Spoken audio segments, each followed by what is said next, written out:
ഇടവേളയ്ക്ക് ശേഷമാണ് ഞാൻ കൊച്ചിയിൽ ഒരു പൊതുവേദിയിൽ വരുന്നതും പങ്കെടുക്കുന്നതും.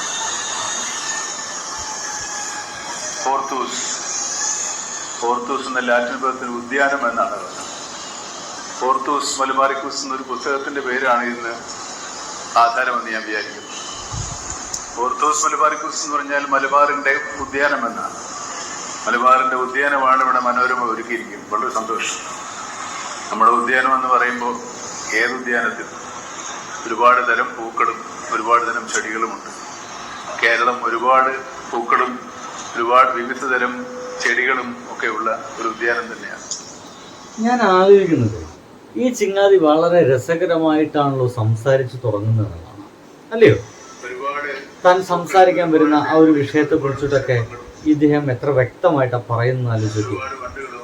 നമ്മുടെ നാട്ടിൽ ശാരീരിക സ്വാസ്ഥ്യത്തിന്റെ പേരിൽ അവധിയെടുത്തപ്പോൾ അല്ലെങ്കിൽ വിശ്രമത്തിലായിരുന്നപ്പോൾ എനിക്ക് വേണ്ടി പ്രാർത്ഥിച്ചവരെ കുറിച്ച് ഓർക്കുമ്പോഴാണ് നമ്മുടെ എല്ലാ ദുരിതങ്ങളിലും എല്ലാ ആപത്തുകളിലും നമ്മളെ തന്നെ നമ്മൾ ആശ്രയിക്കുന്ന നമ്മൾ ഇതുവരെ കണ്ടിട്ടുള്ളൂ. നമ്മുടെ സോഷ്യൽ ക്യാപിറ്റൽ, അതായത് നമ്മുടെ സാമൂഹ്യ മൂലധനം എന്ന് പറയുന്നത് നമ്മുടെ മനുഷ്യരുടെ സ്നേഹവും പരസ്പര വിശ്വാസവുമാണ്. അത് നമ്മൾ ഒരുപാട് പ്രാവശ്യം കണ്ടിട്ടുള്ളതാണ്, നമ്മൾ ലോകത്തിന് മുമ്പിൽ തെളിയിച്ചിട്ടുള്ളതുമാണ്.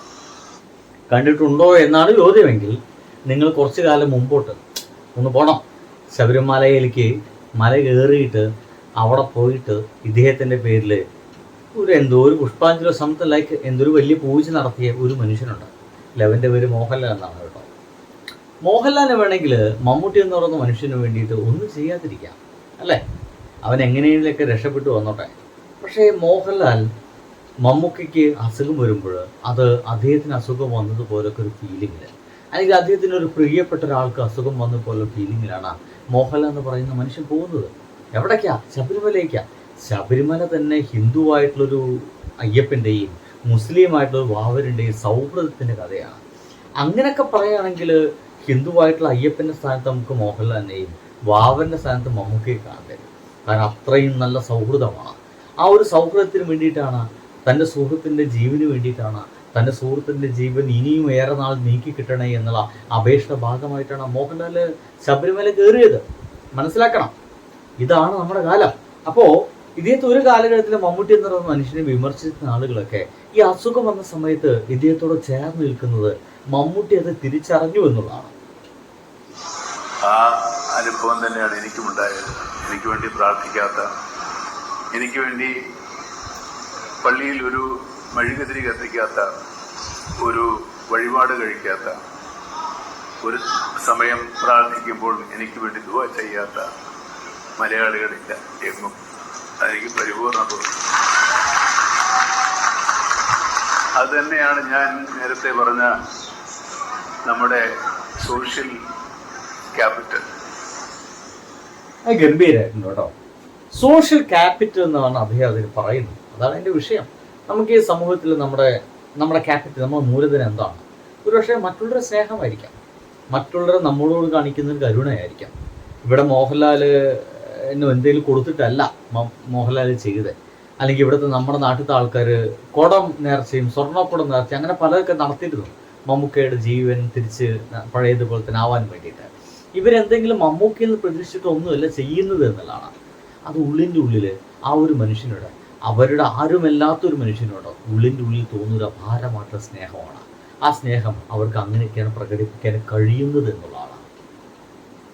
ഒരുപാട് ആരോപണങ്ങളുണ്ട്. ഞാൻ തലക്കനമുള്ളവനാണ്, ഞാൻ അഹങ്കാരിയാണ്, ഗർവുള്ളവനാണ്, ക്ഷിപ്രകോപിയാണെന്നൊക്കെ ഈ പറഞ്ഞവരൊക്കെ കൂടി എനിക്ക് വേണ്ടി പ്രാർത്ഥിച്ചിട്ടുണ്ട്. വളരെ വളരെ അല്ലേ? അതല്ലേ സംഭവിച്ചത്? മമ്മൂട്ടി എന്ന് പറയുന്ന മനുഷ്യനോട് അപാരമായിട്ടുള്ള ദേഷ്യം കാണിക്കുന്ന ഫാൻ ഫൈറ്റിൽ മമ്മൂക്കയെ പറയാത്ത തെറിയൊന്നും ഉണ്ടാവില്ല. അവരെല്ലാവരും മമ്മൂട്ടിക്ക് അസുഖമാണെന്ന് പറഞ്ഞ സമയത്ത് അവരെല്ലാവരും ആ തെറി പരിപാടി നിർത്തി എന്നുള്ളതാണ്. സഡനായിട്ടാണ് ഇവർക്കെതിരെയുള്ള ആക്ഷേപവർത്താനങ്ങൾ നമ്മുടെ സോഷ്യൽ മീഡിയയിൽ നിർത്തിക്കഴിഞ്ഞത്. അദ്ദേഹത്തിന് വേണ്ടി പ്രാർത്ഥിക്കാൻ തുടങ്ങി. അദ്ദേഹം വേഗം തിരിച്ചു വരണേന്ന് സോഷ്യൽ മീഡിയയിലൊക്കെയാണ് പ്രാർത്ഥന നടക്കും. ഒന്ന് ആലോചിച്ച് നോക്കണം. ആമീൻ എന്നും ദൈവത്തിൻ്റെ പേരുകളൊക്കെ വിളിച്ചുകൊണ്ടും ഓഹരിയും പറഞ്ഞുകൊണ്ടും അങ്ങനെ പല വിധത്തിലുള്ള പ്രാർത്ഥന സമ്പ്രദായങ്ങളാണ് നമ്മൾ ഈ സോഷ്യൽ മീഡിയയിൽ കണ്ടത്. അതിനുള്ളൊരു നന്ദിയാണ് ഈ ഒരു മനുഷ്യൻ ഇങ്ങനെ പറഞ്ഞുകൊണ്ടേ ഇരിക്കുന്നത്. എന്നെ സംബന്ധിച്ചിടത്തോളം എൻ്റെ മുമ്പിൽ മലയാള സിനിമാ സാഹിത്യത്തിൽ ഒരുപാട് പ്രഗത്ഭരായ ആൾക്കാർ നിരനിരപ്പുണ്ട്. ടി ഡി രാമകൃഷ്ണൻ മുതൽ ഇങ്ങേറ്റത്തിരിക്കുന്ന പ്രഗത്ഭരായ മാഷ് ഉൾപ്പെടെ എല്ലാവരും. അദ്ദേഹം ടി ഡി രാമകൃഷ്ണനെ കുറിച്ച് ചെറിയൊരു പരാമർശം നടത്തി പോയിട്ടുണ്ട് കേട്ടോ. നമ്മുടെ ബ്രഹ്മയുഗം എന്ന് പറഞ്ഞ സിനിമയ്ക്ക് തിരക്കഥ എഴുതിയ ഒരാളാണ്. ഗംഭീരമായിട്ടുള്ള വർക്കുകൾ അദ്ദേഹത്തിനുണ്ട്. ഗംഭീരമായിട്ടുള്ള നോവലുണ്ട്. ഫ്രാൻസിസ് സിറ്റിക്കോർ എന്ന് പറയുന്ന ഒരു ഗംഭീര നോവലൊക്കെ ഉണ്ട് നമ്മൾ ടി ഡി രാമകൃഷ്ണൻ. വായിച്ചിട്ടില്ലെങ്കിൽ വായിക്കണം. അത്രയും ഗംഭീരമായിട്ടുള്ള നോവലാണ്. എൻ്റെ ഒരു സുഹൃത്ത് പറഞ്ഞത്, ഒരു സ്ത്രീയാണ്, ഒരു പെൺസുഹൃത്ത് പറഞ്ഞത്, അത് പകുതിയോളം വായിച്ചിട്ട് ഛർദിൽ വന്നിട്ട് വായിച്ച് തീർക്കാൻ പറ്റാതെ ഛർദിൽ വന്നിട്ട് ആ പുസ്തകം നിർത്തി എന്നടക്കം പറഞ്ഞ ആൾക്കാരുണ്ട്. അപ്പോൾ സുഹൃത്തുക്കളെ, അത് കിട്ടുവാണെങ്കിൽ ഒന്ന് വായിക്കണം. എന്തായാലും മമ്മൂട്ടി എന്നും ഇതേപോലൊക്കെ തന്നെയാണ്. പണ്ടും എഴുത്തുകാരൊപ്പം കൊണ്ടുവന്നിരുന്നു, ഇപ്പോഴും കൊണ്ടു നടക്കാൻ വലിയ മടിയൊന്നുമില്ല. ഇവന്മാരായാലും ഏതെങ്കിലും നല്ല കഥകളുണ്ടോ എന്നായിരിക്കും ഒരുപക്ഷെ ഇപ്പോൾ മമ്മൂട്ടി ആലോചിക്കുന്നുണ്ടാവുക.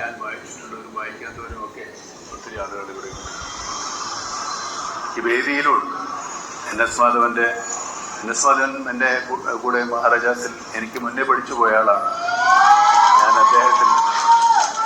ഞാൻ അദ്ദേഹത്തിൻ്റെ ഒരു പിൻഗാമിയാണ്. എൻ.എസ്. മാധവന്റെ പിൻഗാമി എന്നൊക്കെ പറയുമ്പോൾ ഇടതുപക്ഷ ചായ്വുണ്ടെന്നാണ് ഉദ്ദേശിക്കുന്നത്. എന്തായാലും ഇതിനെക്കുറിച്ച് കൂടുതൽ ഇങ്ങനെ പറഞ്ഞുപോയി നിങ്ങൾ ബോറടിപ്പിക്കുന്നില്ല. വെറുത്തവരെ മുഴുവൻ സ്നേഹത്തിലാക്കുന്ന എന്തോ ഒരു മാജിക്ക് ഈ ചെങ്ങായിൻ്റെ കയ്യിലുണ്ട്. എനിക്കതേ പറയാനുള്ളൂ. ബൈ.